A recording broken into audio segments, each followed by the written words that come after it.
Yat Hashem, le cours aujourd'hui dédié à l'Unishmat Eliyahu ben Esther à Benaim, Shiniftar Bet Olamo. Alors, dit la Gemara dans Brachot 49b, Amar Shmuel, Le'olam al yotzi Adam atzmo min haklal. Shmuel nous enseigne, une personne devrait faire partir toujours d'un groupe et jamais se retirer du groupe. Et jamais se rendre un individu. Toujours, ils doivent faire partie de l'ensemble, de la communauté, d'un groupe qui font les mitzvot, mais jamais toute seule un individu. Oui, en vérité, cet enseignement de Shmuel, on le dit au moins une fois par année. Pesach. Keneged arba'a banim divra Torah. La Torah nous a parlé de 4 enfants. Echad chacham, vechad rasha, vechad tam, vechad sheno de ha'ishol. Il y a 4 enfants dans la Torah. Un chacham, un sage, un mécréant, un innocent et celui qui ne puisse pas poser des questions. Quelle est la différence entre tout le monde et le mécréant? Le mécréant, il dit, ma avoda azot lachem. C'est quoi ce service pour vous? Et le Tana, il dit là-bas, le fait qu'il a vu, il a dit, pourquoi vous faites ça, vous? Ça veut dire que lui, il ne s'inclut pas dedans, c'est un mécréant. C'est comme s'il a renié sa religion. Parce qu'il dit, vous, et toi, tu n'es pas inclus? Alors, ça, c'est un rachat. S'exclure du public, c'est un rachat. Okay? Alors, il dit ici, Shmuel nous enseigne ce matin dans la Gemara, une halakha à propos du Birkat Hamazon. 3 personnes qui ont mangé ensemble. Dans ce cas, ils ont l'obligation de faire du Birkat Hamazon ensemble. Et ils doivent bénir Hachem. C'est sûr que chacun va faire Birkat Hamazon, mais c'est pas rien que Birkat Hamazon. Maintenant, ça rentre déjà dans une autre catégorie. 3 personnes, ils sont devenus un groupe. Et ce groupe a l'obligation de faire ce que nous appelons les zimoun. Zimoun, ça veut dire, on se met ensemble et on bénit Hachem.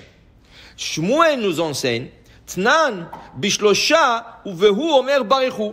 Quand il y a 3 personnes plus la personne qui va faire le zimoun, il leur dit, bénissez l'Éternel. Barechu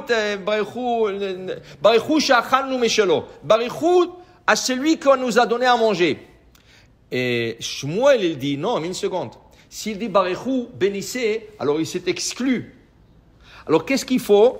Il dit, c'est valable, mais c'est beaucoup mieux de dire Nevarech sha'achalnu meshelo. Bénissons que nous avons mangé de manger d'Hachem. Alors on dit pas bénissez. On dit bénissant. Quand on dit bénissant, ça veut dire que tu es inclus dans le groupe. Le même exemple qu'on peut donner que la Gemara, Shmuel nous rapporte de cette Gemara, c'est le matin quand on fait la prière.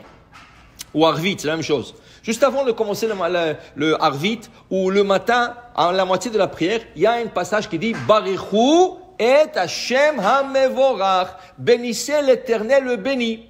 Okay? Maintenant, ça c'est le Chazan qui s'adresse à un minimum 9 personnes. Moins que 10 personnes, tu ne veux pas dire Barechu. Moins que 10 personnes, on ne peut pas dire Barechu. Okay? Le Rabbi Ishraï ramène que c'est tellement important de dire Barechu. Okay? Le matin, il dit que si tu ne le dis pas, tu ne reçois pas la partie qui s'appelle Neshama. Okay? C'est pour ça que c'est important de prier avec Minyan. Et puisque c'est tellement important, il emmène le Rav Chida qui disait qu'il y a une braïta, il y a un passage dans le Talmud où il dit Amar Rabbi Akiva, dit Rabbi Akiva, il y a un animal, plutôt c'est un ange qui se trouve dans le ciel, et que cet ange s'appelle Israël.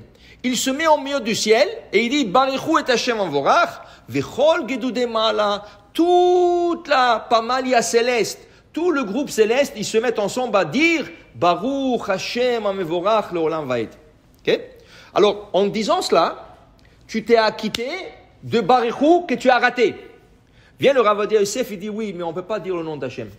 On dit Barechu et Hashem Anvorach. Mais on ne dit pas carrément Amonai.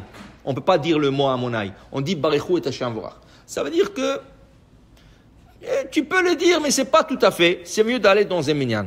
Mais l'idée est que le Chazan, il dit à 9 personnes minimum Barechu et Hashem Anvorach. Bénissez l'Éternel béni. Mais il a dit bénissez. Puisqu'il a dit bénissez, il s'est exclu. Eux, ils répondent. Qu'est-ce qu'ils répondent, eux? Baruch Hashem Amevorach Lam Vaed. Le Chazan doit répéter. Parce qu'il s'est exclu, qu'est-ce qu'il dit? Baruch Hashem Amevorach Leolam Vaed. Pour qu'eux, lui aussi, fait partie de ce groupe. En d'autres mots, Quand il y a un groupe qui fait une mitzvah, ou quand il y a une communauté qui fait quelque chose, ou qu'il y a n'importe quoi, ne t'exclus pas. Toujours sois inclus dans le groupe, c'est beaucoup mieux.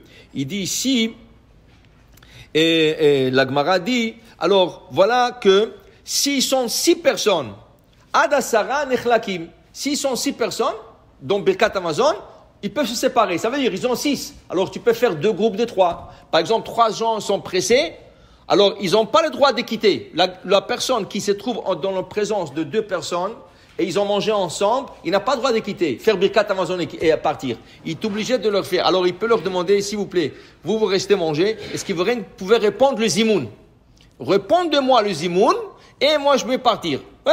Alors ils sont 6, 3 ils sont pressés, alors qu'ils fassent le zimoun seul, et 3 font le zimoun seul. Ils sont 9, ils peuvent faire 3 groupes de 3, 3. Mais quand ils sont 10, ils n'ont pas plus le droit de se diviser. Pourquoi? Parce que le zimoun prend une autre forme. Dans 3, de 3 jusqu'à 9, tu dis Nevarech Shachanu Mishelo. Mais une fois partir, tu as 10, Nevarech Elokenu Shachanu Mishelo. Il y a déjà le nom d'Hachem qui est inclus dans le zimoun. Alors dans ce cas, ils n'ont pas le droit de se diviser. Ils doivent garder ce groupe qui est de 10. Baruch Adonai Le'olam. Amen ve Amen.